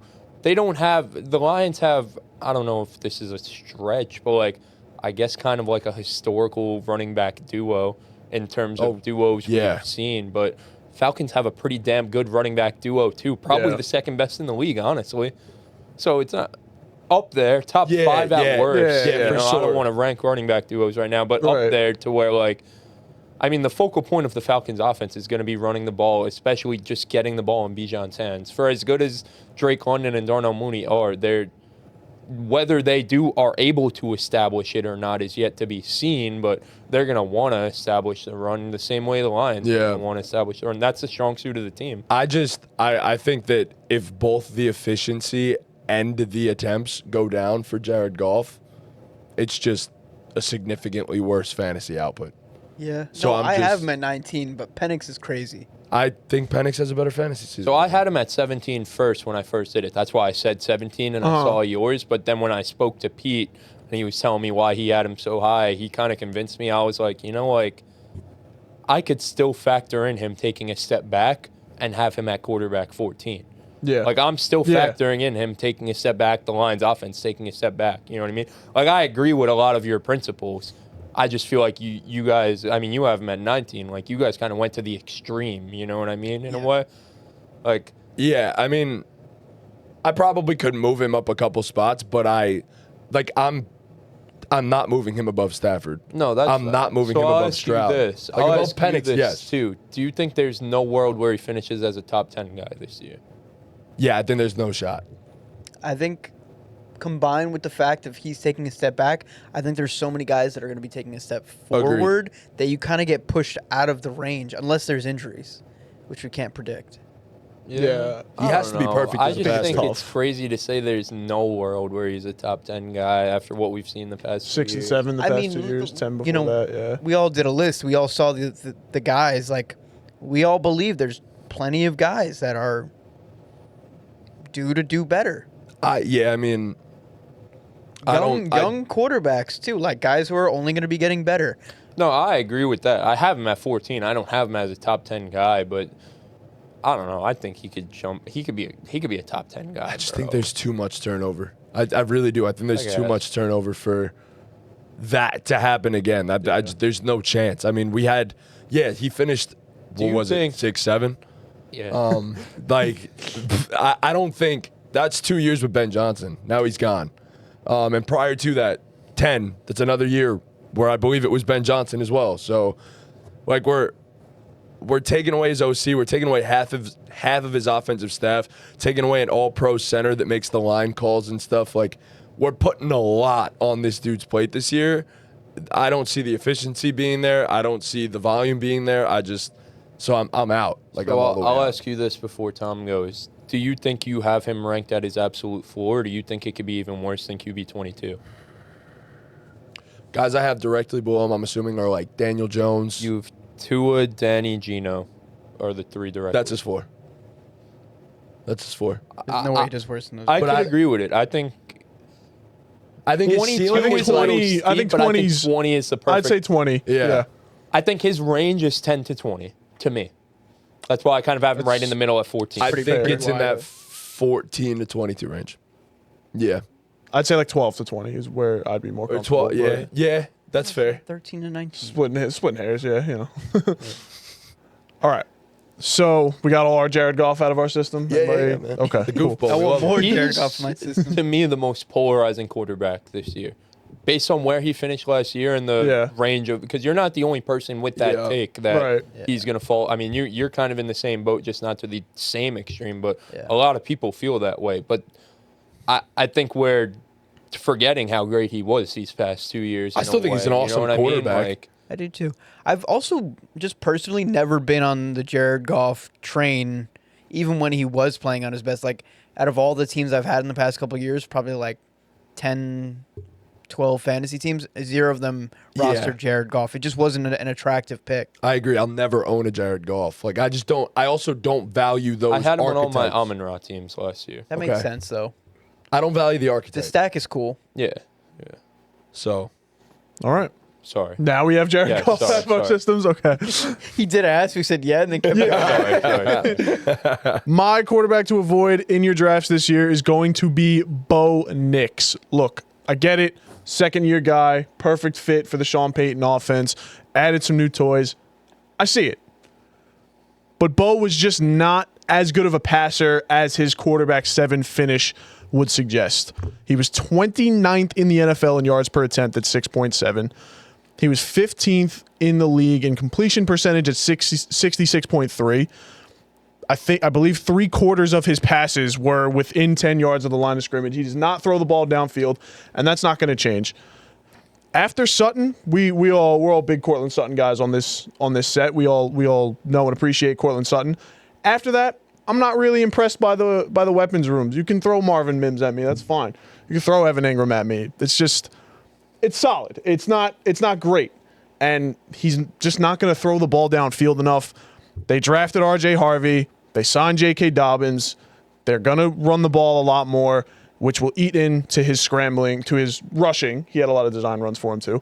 But it will eat into his rushing, which will hurt his upside for sure. And right now, he either has to keep up the rushing volume or take strides as a passer and connect on more deep shots and score more touchdowns. Right now, he's being drafted as the quarterback 8 on Sleeper, ahead of guys like Kyler, Fields, and Dak. There's no way I draft him over those guys. Said Yeah. it perfectly, honestly.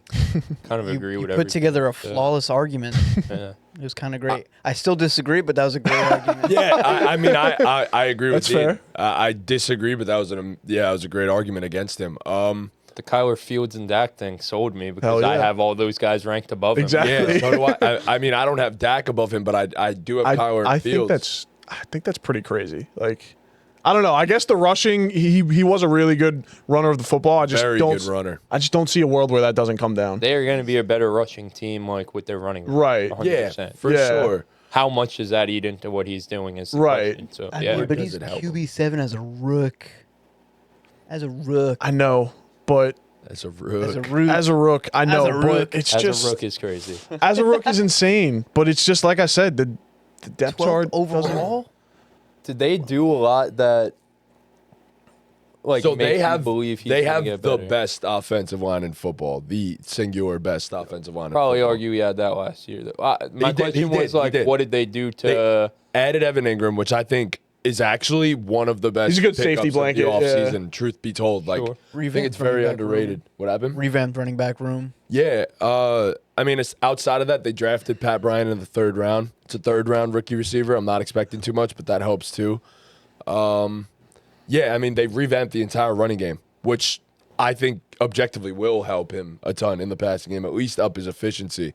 You didn't have to worry about a threat of a run game at all last year, and that does help the quarterback. Does it maybe take down the volume? Sure, but I don't even think his passing volume was ridiculous in the first place. So, geez. well, it's going to take down his rushing volume for sure. Yeah, I Has to. completely agree with you there that the additions they made in the running back room hurts Bo Nix fantasy value. It's a crazy name, bro.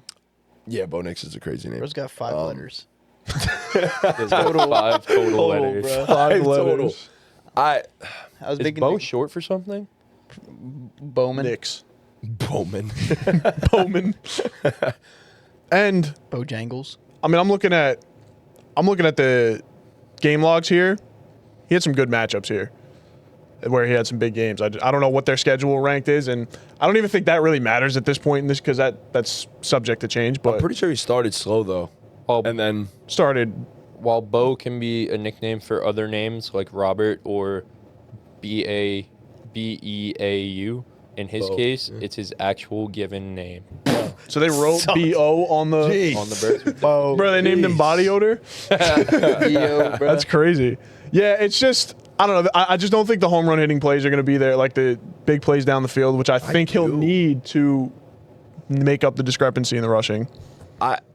I actually think he's going to have more shots down the field. I think like year 2 in the Sean Payton offense, I mean, their offense all year last year was basically boom or bust. It's we're going to dink and dunk or we're going to throw the ball 60 yards downfield. And that was pretty much that's been the Sean Payton offense. And I mean, I think there will probably be more of the same of that, to be quite honest with you. And I think they'll even throw the ball downfield more because I think the running game will open up the rest of the field. I understand what you're saying is that hurts his fantasy value, but I also do think it brings so much to it too because you have to respect it now. And that makes Bo's life a little bit easier in the passing game. Like, yeah, I do believe there's going to be. But is he that good of a downfield passer too? He where was like a he good- has to capitalize on those? He was a good downfield passer. He was last better than a lot of people anticipated Okay, in terms of that. that's fair. So year. Yeah, and he was pretty damn efficient. Yeah, so that's fair. I don't know. I love Bo. Jason really turned me into a Bo Nix Yeah. fan. I Like, wish he full was on. here right now. He'd probably strangle me. But. Yeah, he'd be pissed. But I don't know. I think Bo Nix might just be a staple in the top 10 in fantasy. Truth be told, I really do. I think I'm he just has not the there rushing. yet. I think he has the rushing floor. I see the And- vision. I do, but I'm just not there yet. That's fair. Yeah, I think his floor is like lower than what we saw from him last year. Like, it's definitely crazy to say he was playing at a ceiling last year, and I don't think that, but Okay. I think like there's a floor for Bo that we haven't seen yet that I think is outside the top 10 quarterbacks, where it's QB 12 to 14, where you and I kind of have. Yeah. I don't think it gets worse than that. Like, I don't think he's a guy who's going to Yeah. be like the 20th fantasy quarterback, but No, I think I don't there's think so a either. floor that's lower than where he's going, and I guess you can make that argument for anyone. But He is QB 10 on Sleeper. 8. 8. Oh, 8 is high. 8 is high, dude. Eight is That's a what lot. it is. I think I have him at 9. Correct me Something if I'm wrong. like I think that. I have him at 9. Yeah. you two both have him at 9. Pete has him at 9 as well. Okay. I have him at 12. Tom has him at 14. So Yeah. Sheesh. Okay. Yeah. I mean, I get it. I see what you're saying. I just think there's so much working in his favor that, like, I wouldn't draft him where he's at. Again, you want value, but I wouldn't say not to draft him if you believe in him. So Yeah, I wouldn't say not to draft him overall, but like that price has to come down. 8 is I just can't do it at 8. I don't know if it does. No, QB 7. like I have Mahomes ahead of him. You don't have Mahomes ahead no, I of do him. not. Nope. I'm not there yet on Mahomes as a fantasy guy to where, like, maybe it's the name value, but you'll never catch me drafting Bo Nix over Patrick Mahomes. It just won't yeah, happen. Not I'm in yet. there. Yeah, I'm there. I just can't do it. I don't know if that's lazy. I don't know if it's the name value thing. I just won't do it. Mahomes has not been a relevant fantasy quarterback in so goddamn long. I'm not doing it. I can't do it. Relevant is relevant true? Yes. He had Yes. a really bad fantasy year last year. 11. And then before that 8. And then before that 1. Yeah, it's not the Has relevancy been relevant. thing. It's I mean, you where get he's relevant. getting- Yeah, I don't think You're you're relevant, drafting yeah. him. Like, he's still going as As a a- quarterback 6, and that's not just a sleeper thing. That's I on, want that price that's to on come you, down D, so too. bad because That's I on- want to draft Mahomes so I bad. do too. but Like I would can't. love to draft Mahomes, but Can't, bro. Not that I can. early. I love our rankings. I think our consensus is pretty great. Wow, hype us up. No, I think we did a really good job. Yeah, I mean, I'm looking just- I think we did Where balance at? each other out a lot. Yeah, I really I'm do. definitely not like I'm taking Mahomes over Bo. Like I In a vacuum. I'm Yeah. okay with that mistake. Like if taking Patrick Mahomes over Bo Nix is what cost me Oh, a yeah, fantasy yeah. championship, I'll go to sleep. Okay, You'll die on that hill. I'll go to sleep. Okay, I will. If I bet on Pat Mahomes and lose, Yeah, so yeah.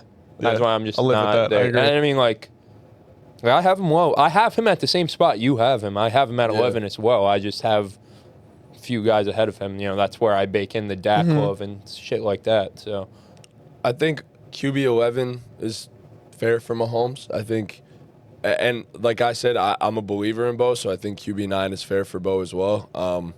given where they're going right now, not to keep talking about him, but Dak, and again, we all said we don't expect this to continue throughout the summer, but Dak at QB 16, I'm taking over Bo Nix at QB 8 every time. single time. Every time. Every Twice single on time Sunday. without even thinking. So Yeah. hopefully things on Sleeper don't change too much. So And this Mahomes at QB 6. video has some That'd be nice, replay yeah. value for the guys. and Mahomes at QB 6. Yeah, I would take Dak over because that's for all of us. Those are a value. Yeah. The Dak's a value. So, yeah, I mean, again, you just want to keep looking for the values. Like you don't want to. Yeah, Mahomes, I think we all agree Mahomes isn't really a value. No. He's No. probably a little overpriced. Yeah. Significantly so. Yeah. So Sticking with the theme of ranking quarterbacks, I'm going to hit you guys with some names. You're going to tell me keep, trade, cut, dynasty, quarterback edition for fantasy. Okay? Cool. Should I do it again for TikTok? That was I good? think that was good. Okay. All right. So the first set of names I have here, Baker Mayfield, Kyler Murray, and Patrick Mahomes. Wait, we're doing start bench cut or keep trade Keep, trade, cut. trade cut. Okay. Okay.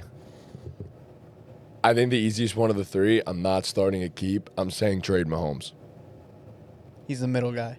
Yes, I think because Who are of the three guys? Bacon. Big Big- Kyler Mahomes. Start at the top.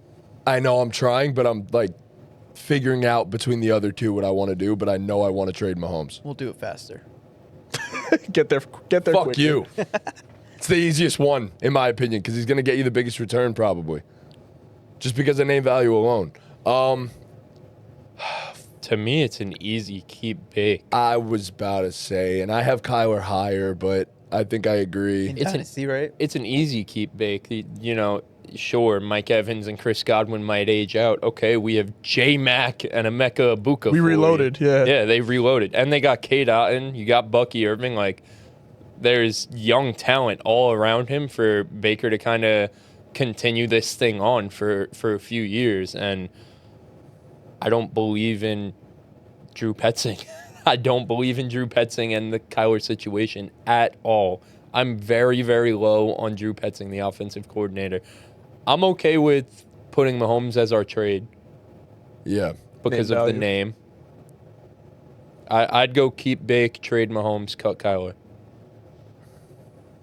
Yeah, I think I'd have to agree. I think long term, I don't know if I trust the cards and the entire situation for Kyler. I don't even know if Kyler's going to be a Cardinal long term. To be honest, like I really don't. So I'm out. I think I'm going to keep Bake, trade Mahomes, cut Kyler. In Dynasty, I mean, we're talking about probably the greatest quarterback of all time. I'm going to keep Mahomes. I'll trade Bake, cut Kyler. Obviously, Kyler, we're all out on him, so that makes sense. But, I mean, I think we'd be silly to not keep Mahomes. I mean, I'm not out on Kyler, but yeah, Yeah. I All right. agree. Well, we don't agree, but Clearly don't agree. No, definitely I don't. agree We definitely with don't Brady. agree.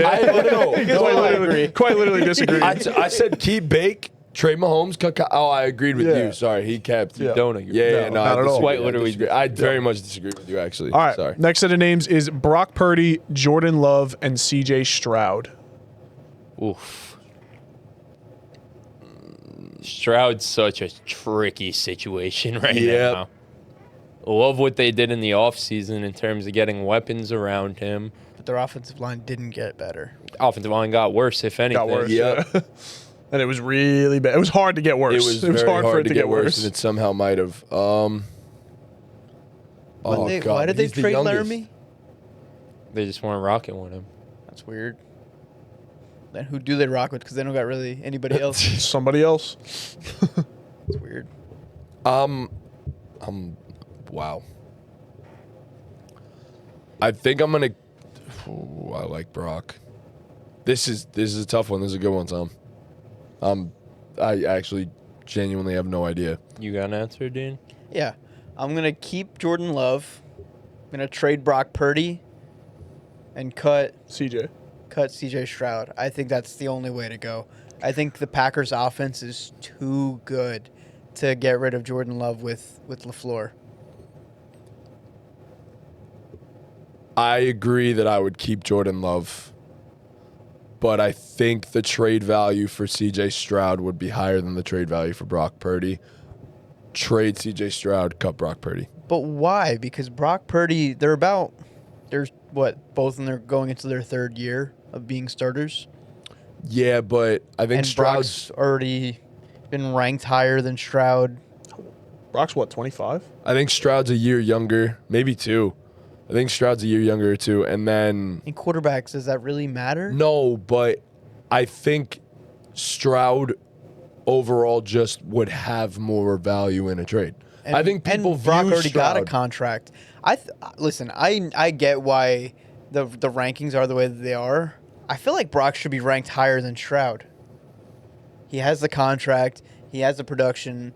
He has the redraft Well, value. CJ's going to get paid eventually. Probably. I know that, but like Brock's already locked it in. I don't know. Keep trade cut. I think CJ Stroud is ranked above him. Probably. I'm is. almost certain. Where did Stroud finish in his rookie year? QB I got it. 11? I think around there. So 11. And in that same year, Brock Purdy finished as the QB6. yeah. It's pretty silly. Compelling. So CJ Stroud on keep trade cut is a QB 9, and Purdy's a QB 13. Yes, that's That's why I would silly. trade CJ. I think he just has more trade value in That doesn't make any sense. I'm sorry. And where's Jordan Love? Jordan Love is above Purdy at QB 12, also below Stroud. Herbert's below Stroud. Caleb Williams is below Stroud. It's pretty crazy. It's pretty nuts. I mean, No, it's crazy. I think I'd keep Brock Purdy. Wow. You just threw a wrench in this wow, whole we thing. really do have very different You just lists. threw a wrench in the whole shit.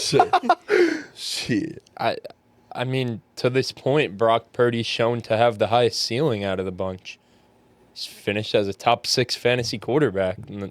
What was Jordan What Love? did Love do? Yeah, I was about to say, Jordan what did Love Love had a do the top 5 year finish. prior to that? I Did think he? Love got a 6, a QB6. Something like that, yeah. The year prior. I think he did. I know he threw for like 34 touchdowns. He was up there. You got it? I can pull it up real But quick. getting it right confirm now. that, please. Yeah, I don't want to be spreading misinformation on the pod. He finished QB 5. Yeah. Oh, shit. Fuck. Full argument. I believe in Jordan Love. I really do. I think he's that dude. I just don't love Love. Oh, I know you don't. I just don't love him. But he's one of I the most don't love unlucky. Brock. I don't love any of these 3 guys. That was an ugly one. He's one of the most unlucky quarterbacks in the league last year. I will say that much. And he's going to be healthy. He was unhealthy last He year. was for parts of last season. His rushing numbers were down. He's not For a much of a reason. runner anyway, but yeah. Well, he was more than he was doing. I yeah, think no, it's a fact. I think I'd keep Brock Purdy still. I just believe in the long-term outlook of what the 49ers got going on. I trust them to kind of retool this thing as guys age out. I'd trade Jordan Love and cut CJ Stroud. You trust the Niners organization more than you trust the Packers organization? I do. Okay. I do. I think the Packers have... It's close. I mean, the Packers, they're both both of them great have been organizations. great Kind of the for our same, entire yeah. lifetime. Pretty neck and neck, Yeah. I'd say. Yeah. So you got settled? Yeah, I said I'm, mine. Okay, yeah, you all said I'm yours? happy with Okay. mine. Yeah. Cool. Next up, some draft mates. Drake May, Caleb Williams, and Bo Nix. Keeping Drake, cutting Caleb, trading Caleb, cutting Bo Nix. Yeah, I'm on the exact same thing as Chris. What? I'm keeping Drake, trading Caleb, and cutting Bo, yeah. Caleb has more value than Bo, probably, in a trade. I think. I don't know. I He think is- Bo's QB7. But I don't know if... I don't know. I'm going Bo to right now is ranked at QB8. keep Bo, trade Caleb, cut Drake May. No way. What the hell? There's actually What no the way. You fuck have do Drake you May mean? ranked at 8. You the hell? literally Cut him. ranked him at- What's wrong with You you? can't cut him. So you're... Bro, after this I think I year... could get more for Caleb Williams than Drake May. That's why I said it. No? Then why are you... Why would So you you keep would Drake take May? Bo over Drake? long term. So I think you could, in terms of trade value, you could get the most for Caleb out of the Right, whole that's why I bunch. said 100%. trade Caleb. Agreed. Yes. Okay. You know, like That's the forget to keep, exercise. forget to keep trade cut rankings like Caleb Williams' name value alone. Like I don't care if they Well, have that's what I bonus. said. Yeah. Yeah. That I agree with. But if you have Drake Maye as your QB8 this year, Okay. then he is without a supporting cast that is probably going to be, even better in the future, you would theoretically think. Yeah, you believe in Drake Maye more this year than Bo Nix. Yes. Why do you believe Well, in Bo Bo Nix Nix? is my QB9. But you believe in Drake Maye And Drake more. May's younger. Well, I don't even care about him being younger, but you believe in Drake Maye more. You have him as your QB8 this year. I get it, but in terms of dynasty, Bo Nix has already done it. Redraft, I kind of don't have to worry about it. I kind of can just take my shot, and I don't I have could to say keep him whatever the forever. fuck I want is what Dean's saying. I No, don't- well, if It we're talking, don't. dynasty and redraft are two different things. If Do you want the sure thing? in dynasty, for sure. Okay. 100%. Okay. I feel like I'm the other way. I feel like Redraft, I'd I'll rather take more the sure shots. thing in redraft and then take a shot. Yeah, in I Dynasty, would no? agree. I'm with you. I'm okay with taking a shot in Dynasty. Redraft, I want the sure thing. So what is yours? You said keep Bo, trade Caleb, cut Drake. Yes. And what did I say? Keep Drake, trade Caleb, cut Bo. Yep, I was with you on that. agreed Yep. with me? Okay. Cool. Next up is Jared Goff, Trevor Lawrence, and Justin Herbert. Yucky. Keep Justin Herbert. Trevor and who? Goff. Trade Trevor Lawrence, cut Jared Goff. I think I'd agree. Yeah? Keep Herb, trade Trev, cut Goff. Yeah, I guess. Yeah. You have to keep Herb. I was gonna say you probably get more could for Herb say- than anyone, but because he's I don't believe in either one right. being. Like, I mean, I believe in Trevor, but I I was- don't I know was if done. that's. I was done doing my keep trade cut. No, I was Oh, done. I'm sorry. I'm sorry. I was answering, Tom. That's Go okay. ahead. Go ahead. No, you finish. No, I'm done. You already I talked. finished. All right. I finished. Okay. I'm going to keep Herbo, trade Goff, and cut Trevor Lawrence. Interesting. Okay, so you think Well, Goff's done it. would you trade Trevor for Jared? Like if you had Jared Goff and someone offered you Trevor Lawrence, would you do it? 100%. Smash accept. Okay, then you should trade Trevor. Ooh, got his ass. You got me. Yeah. By my logic, yeah. You're right. Wow. Sorry, man. So I agree with you guys. Nice. Let's go. All right. Finally, hope this doesn't stir too much up. Cam Ward, JJ McCarthy, and Michael Penix. I agree. I concur. Okay. JJ, Cam, and Penix. No, I agree. Keep JJ McCarthy, trade Cam Ward, cut Michael Penix. I'm gonna Cam Ward is easily getting you the most in a trade, I think, right now. I'm going to go exactly that. I'm going to keep JJ, trade Ward, and cut Penix. Cut penis. Do you think Cam Ward is getting you more in a trade than Michael Penix right now? Yes, absolutely. 100%. I don't know. You got a 100,000%. 2027 first for Michael Penix. Oh, high value 2027 first. Yeah. By the way, I don't know how the fuck. Right. But that's not the dynasty community saying that. That's just Matt. No, I know. Murray I'm just saying. Our league is so Cooked? stupid. Yeah. It's so stupid. I'd like not going by trade value in a way, kind of just going by like ranking them. I'd keep JJ, I'd trade Penix, and I'd cut Cam Ward. Like I believe in Michael Penix upside more than I believe in Cam Ward's upside, and I believe in the Falcons situation and infrastructure more than the Tennessee Titans. Like if one of those two guys is going to jump into the top 15 next year, I believe more in Michael Penix than I do Cam Ward, if that makes sense. I think Penix could also lose value significantly quicker than Cam Ward could right now. The number one picks always retain value after the first year, even if they suck. That's the only I thing. think that's fair. It's fair. I just, like, if I'm being completely honest, like, I'm keeping J.J. McCarthy, holding Cam Ward, holding Michael Penix, Yeah, and yeah. waiting it out. But, like, if I'm just, like, ranking them 1, 2, 3 for the segment, I'd rather have Michael Penix on my fantasy team, on my dynasty team, than Cam Ward. Okay. Really? I would. Wow. Okay.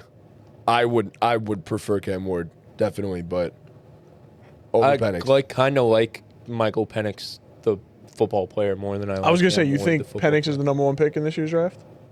Absolutely not. It's Cam Ward because still. of his Okay. age and shit. Oh, okay. But like Talent for talent. talent-wise, I think it's comparable. Yeah, but then you get a 3-year head start with Cam Ward. Yeah, 100%. That's why Yeah, age, okay. like, it has to be Cam Ward, 100%. But like just talent for talent, and who do I think will be a better NFL quarterback? I think I'd actually lean Michael Penix. Interesting. I'm leaning Ward. I would, I like what Michael Penix like showed me a lot. I don't Like, like I- either of them. I love. I'm not the highest I'm on very high either on of Cam them Ward. either, but You love him? I love Cam Ward. I also don't trust the Tennessee Titans to That is fair. develop a quarterback. That's where That's a I'd go with fair it. That's point. why I would lean Penix. That's why. But that's I'm with why I you. would I'd- trade Cam.